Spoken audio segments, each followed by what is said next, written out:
आज हम बात करेंगे एक इम्पोर्टेंट मेडिसिन के बारे में, डेकाडर्बुलिन इंजेक्शन। ये इंजेक्शन किस काम आता है, इसका डोज क्या होता है, साइड इफेक्ट क्या हो सकते हैं इसके, और जानेंगे इसकी फार्माकोलॉजी के बारे में। सब डिटेल में जानेंगे, तो वीडियो को एंड तक जरूर देखें। डेकाडर्बुलिन इंजेक्शन, तो सबसे पहले मैं आपको बताना चाहूंगा इस इंजेक्शन का मिस यूज बॉडी बिल्डिंग या परफॉर्मेंस एनहांसमेंट के लिए होता है, जो हेल्थ के लिए नुकसानदायक हो सकता है। डॉक्टर की सलाह के बिना यूज करना हेल्थ का रिस्क बढ़ा सकता है। तो अब बात करते हैं कि डेकाडर्बुलिन क्या है। डेकाडर्बुलिन का एक्टिव इंग्रेडिएंट्स होता है नेंड्रोलोन डेकोनेट, जो एक एनाबॉलिक एड्रोजेनिक स्टेरॉइड है। ये मेनली मसल वेस्टिंग डिजीज और ऑस्टियोपोरोसिस जैसी कंडीशन में यूज होता है। तीसरी जो कंडीशन के बारे में बात करें तो एनीमिया की कंडीशन को ठीक करने के लिए इसका यूज किया जाता है, और सर्जरी या इंजरी के बाद बॉडी को रिकवर करने के लिए इस इंजेक्शन का यूज किया जाता है। तो सबसे पहले हम जानते हैं कि मसल वेस्टिंग डिसऑर्डर क्या है। तो मसल वेस्टिंग डिसऑर्डर मसल्स का कम हो जाना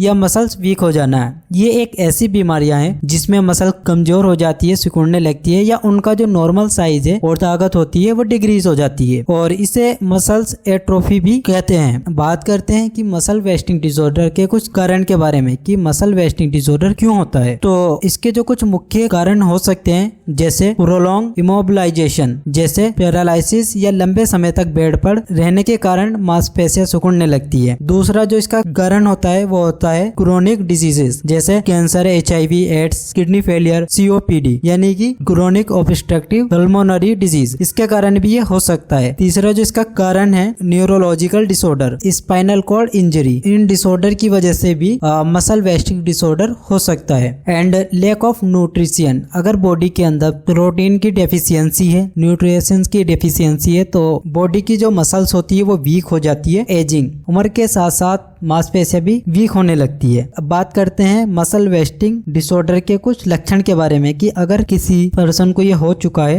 तो उसमें क्या क्या सिम्टम्स नजर आते हैं। तो इसमें जो सिम्टम्स नजर आते हैं, मसल्स वीक हो जाना, वजन कम हो जाना, मसल्स में ऐंठन या दर्द होना, चलने फिरने में प्रॉब्लम होना, तो ये सभी सिम्टम्स नजर आते हैं मसल वेस्टिंग डिसऑर्डर के। और मसल वेस्टिंग डिसऑर्डर को ठीक करने के लिए डेकाडर्बुलिन इंजेक्शन जैसे एनाबॉलिक स्टेरॉइड मसल्स की ताकत बढ़ाने में मदद करते हैं। तो इस कंडीशन को ठीक करने के लिए डेकाडर्बुलिन इंजेक्शन का यूज किया जाता है। एंड दूसरी जो कंडीशन इसमें होती है ऑस्टियोपोरोसिस, किसी पर्सन को ऑस्टियोपोरोसिस होता है तो उसमें ये लक्षण नजर आते हैं, जैसे बैक पेन होना, स्टूपिड पोस्चर मतलब कमर झुकी हुई रहना, बार बार हड्डी में फ्रैक्चर हो जाना, लॉस ऑफ हाइट लॉस हो जाना, हड्डियां कमजोर हो जाना, और चलने फिरने में दिक्कत आना। तो ये सभी लक्षण नजर आते हैं जब किसी पर्सन को ऑस्टियोपोरोसिस हो जाता है। तो इस कंडीशन को ठीक करने के लिए डेकाडर्बुलिन इंजेक्शन का यूज किया जाता है। तो ये ऑस्टियोपोरोसिस के सिम्टम्स होते हैं, और इसी को ठीक करने के लिए डेकाडर्बुलिन इंजेक्शन का यूज किया जाता है। एनीमिया, डेकाडर्बुलिन तो ये रेड ब्लड सेल्स के प्रोडक्शन को एनहांस करता है, उसको बढ़ाता है, इंक्रीज करता है। तो डेकाडर्बुलिन इंजेक्शन का यूज इन सभी प्रॉब्लम को ठीक करने के लिए किया जाता है। बात करते हैं ये इंजेक्शन बॉडी के अंदर वर्क कैसे करता है। तो ये इंजेक्शन प्रोटीन सिंथेसिस को बूस्ट करता है, जिससे मसल मजबूत हो जाती है और डेवलप होती है। ये बोन मैरो को स्टिमुलेट करता है रेड ब्लड सेल्स को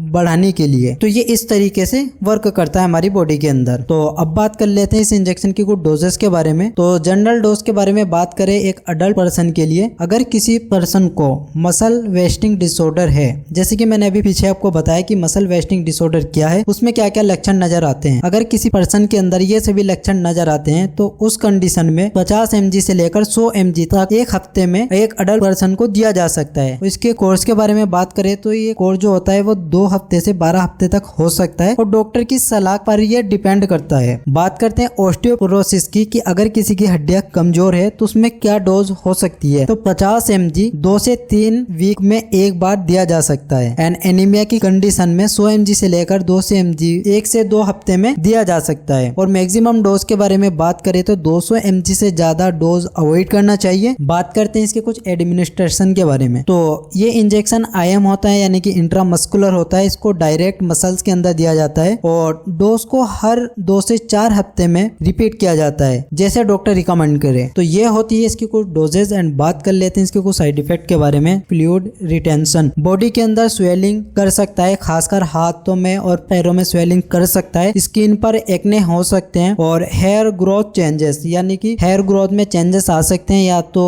बाल बहुत ज्यादा ग्रो होने लगेंगे या फिर गंजापन भी हो सकता है। और जिस जगह पर इंजेक्शन लगा है उस जगह पर दर्द हो सकता है, स्वेलिंग हो सकती है, रेडनेस हो सकती है। एंड इसके अलावा इसके जो साइड इफेक्ट है, मूड स्विंग्स मतलब एग्रेसिवनेस हो सकता है, डिप्रेशन हो सकती है। तो ये सभी कुछ साइड इफेक्ट होते हैं। एंड इसके अलावा भी बहुत सारे इसके कुछ साइड इफेक्ट होते हैं। Hormonal side effect, hormonal side effect के बारे में बात करें तो मेल के अंदर चेस्ट स्वेलिंग हो सकती है, जिसको मेडिकल लैंग्वेज में गायनेकोमेस्टिया बोलते हैं। तो गायनेकोमेस्टिया हो सकता है मेल के अंदर। और decrease testosterone production, natural testosterone level कम हो सकते हैं। इनफर्टिलिटी, लॉन्ग टर्म यूज करने से इनफर्टिलिटी भी हो सकता है। और वोमेन साइड इफेक्ट के बारे में बात करें तो विरिलाइजेशन यानी कि वोमेन के अंदर मेल लाइक फीचर्स आ सकते हैं, जैसे आवाज का मोटी होना और बॉडी के ऊपर बहुत ज्यादा हेयर ग्रोथ हो जाना, मेंस्ट्रुअल साइकिल डिस्टर्बेंस हो जाना। एंड इसके अलावा वोमेन के अंदर साइड इफेक्ट जो देखने को मिल सकते हैं, क्लिटरल एनलार्जमेंट, क्लिटरल एनलार्जमेंट हो सकते हैं, क्लिटोरिस का साइज बढ़ सकता है। तो ये कुछ वोमेन के अंदर साइड इफेक्ट देखने को मिल सकते हैं। तो इसके जो सीवियर साइड इफेक्ट होते हैं, लिवर प्रॉब्लम, कार्डियोवैस्कुलर इश्यूज हो सकते हैं, किडनी डैमेज हो सकती है, ब्लड क्लॉट हो सकता है या सीवियर मूड ऑफ हो सकता है। तो ये सभी हो सकते हैं इसके कुछ साइड इफेक्ट। तो डॉक्टर की सलाह के बिना यूज ना करें, ओवरडोज या गलत यूज से साइड इफेक्ट बढ़ सकते हैं। तो ये थी डेकाडर्बोलिन इंजेक्शन के बारे में पूरी जानकारी। अगर आपको वीडियो पसंद आई हो तो वीडियो को लाइक करें, चैनल को शेयर कीजिए अपने दोस्तों के साथ। मिलते हैं अगले वीडियो में, तब तक के लिए अलविदा।